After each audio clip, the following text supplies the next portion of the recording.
Hi students, welcome to SP Chemistry. How are you all? I hope you all are fine and safe at home. In today's class, we will study class 9 subject science, chapter 1 matter in our surroundings, concept states of matter, sub-concept solids, liquids and gases, link concept intermolecular force.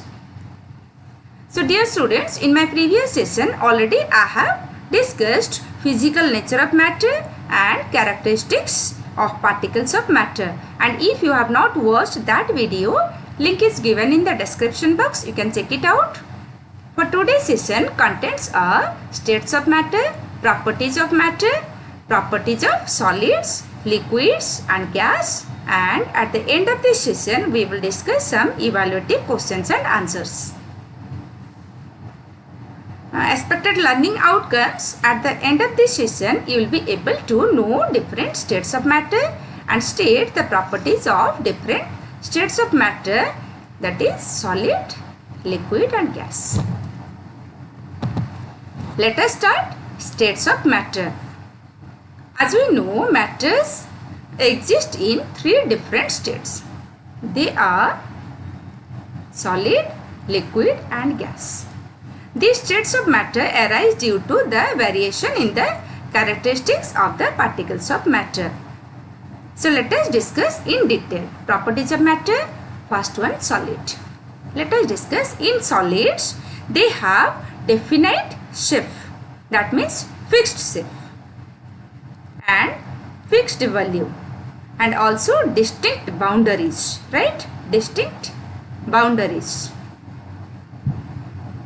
Then the space between the particle is minimum. If you compare solids, liquids and gases in a comparative way, we will study the space between the particle is minimum in case of solids, and the force of attraction between the particles is maximum, and movement of particles is minimum in case of solids, and they are incompressible and rigid. That means solids cannot be compressed and solids are rigid.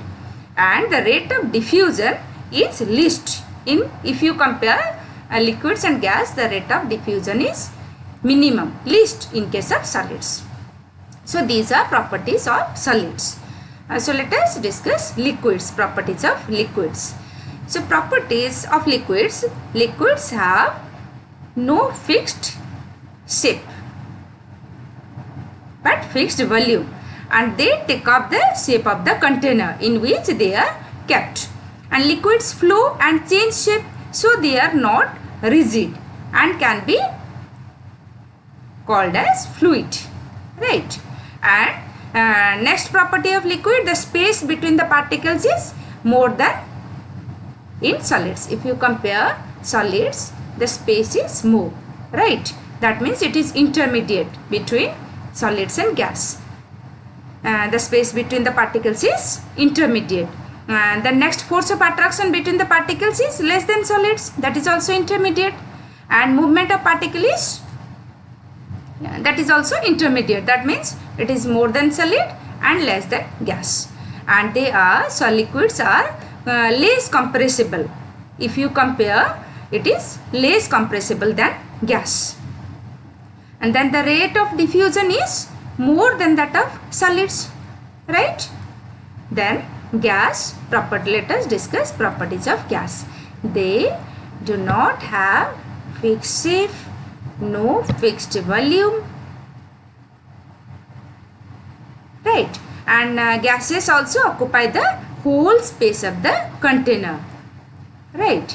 And the space between the particles is maximum, and the force of attraction between the particles is minimum, and the movement of particle is maximum here in case of gas, because particles are far apart, and they are most compressible, right? Gases are highly compressible, most compressible, and rate of diffusion is highest in case of gas. That means the rate of diffusion is more than that of solids and liquids.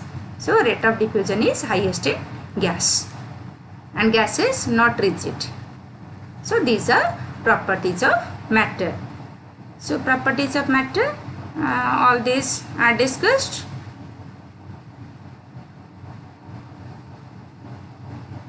also discussed. Properties of gas, yeah, everything I discussed. Then here also they show magnified schematic pictures, 3 states of matter and motion of particles. In solid it is least, in liquid it is intermediate, and it is highest in gases. So dear students, these are all about today's session. Now we will discuss some evaluative questions. Question number 1. The mass per unit volume of a substance is called density. So density we know is equal to mass by volume. Objective question may be asked, arrange the following in order of increasing density. So we have to arrange in the order of increasing density. That means which one less density, we will keep it first. So here air is, so its order will be air, then exhaust from chimney, exhaust,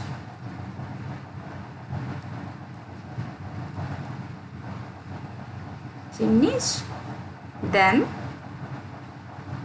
cotton,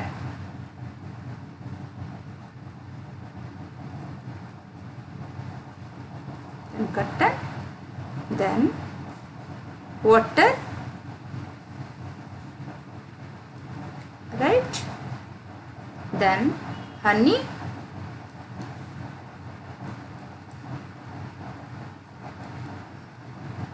then chalk, and highest one is iron. So this will be the ascending order, that means increasing density, then order of increasing density. And question number 2, tabulate the differences between in the characteristics of states of matter. So already we have discussed everything, states of matter, characteristics. Here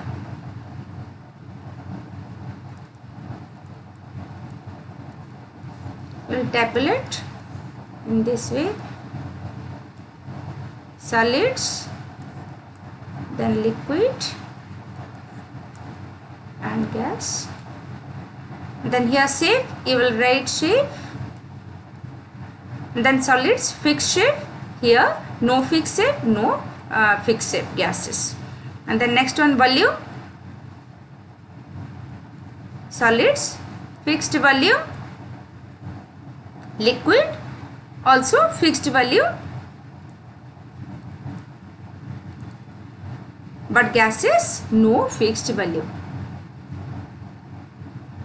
no fixed volume, right. Then next one, rigidity or fluidity, you can tabulate.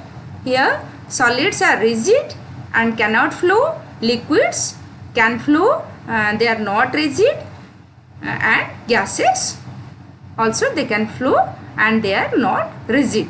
Then come intermolecular force, maximum in case of solids, less than solids in case of liquids, then in gases it is very less.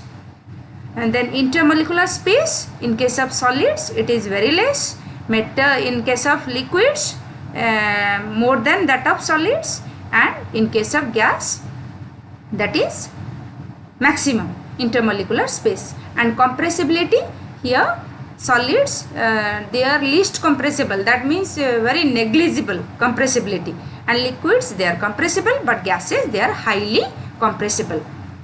Then comment upon the following: rigidity, compressibility, rigidity. Rigidity means what?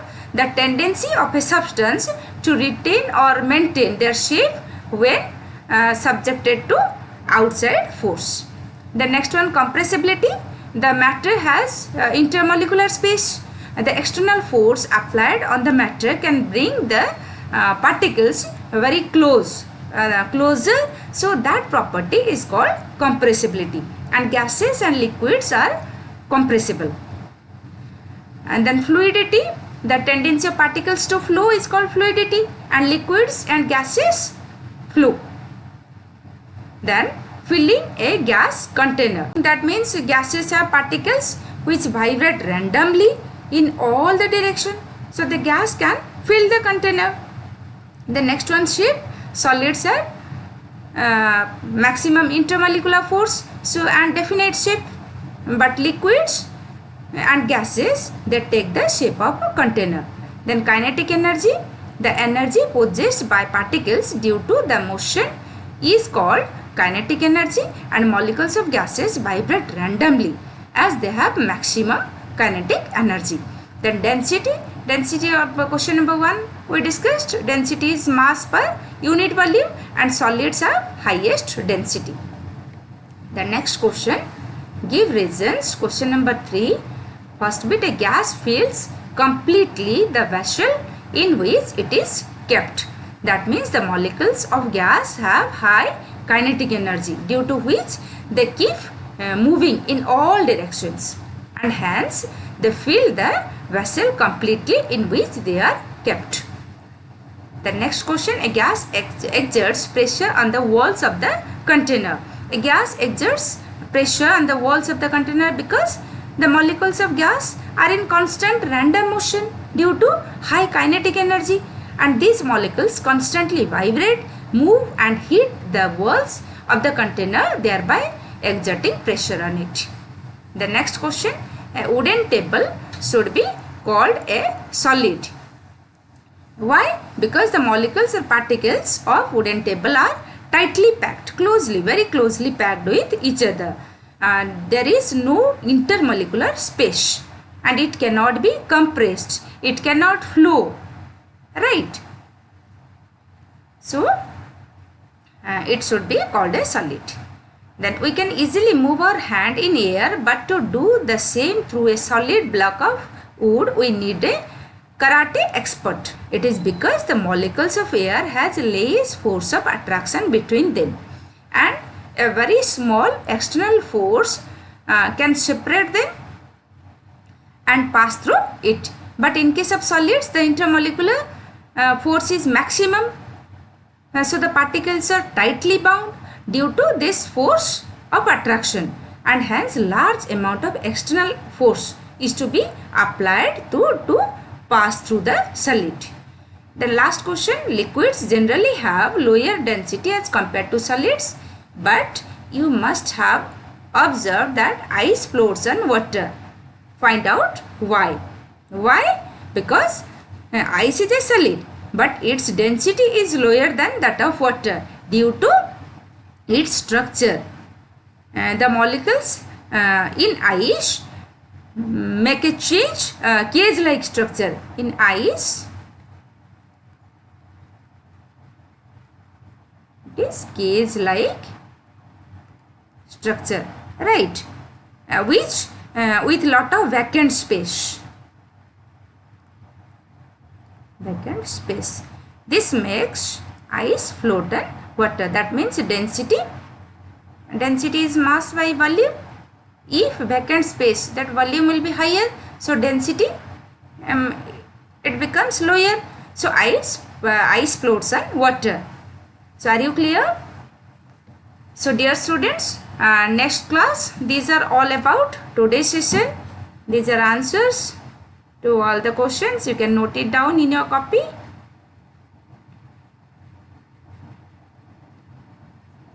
Yeah, next class we will study, can matter change its state? It's much more interesting.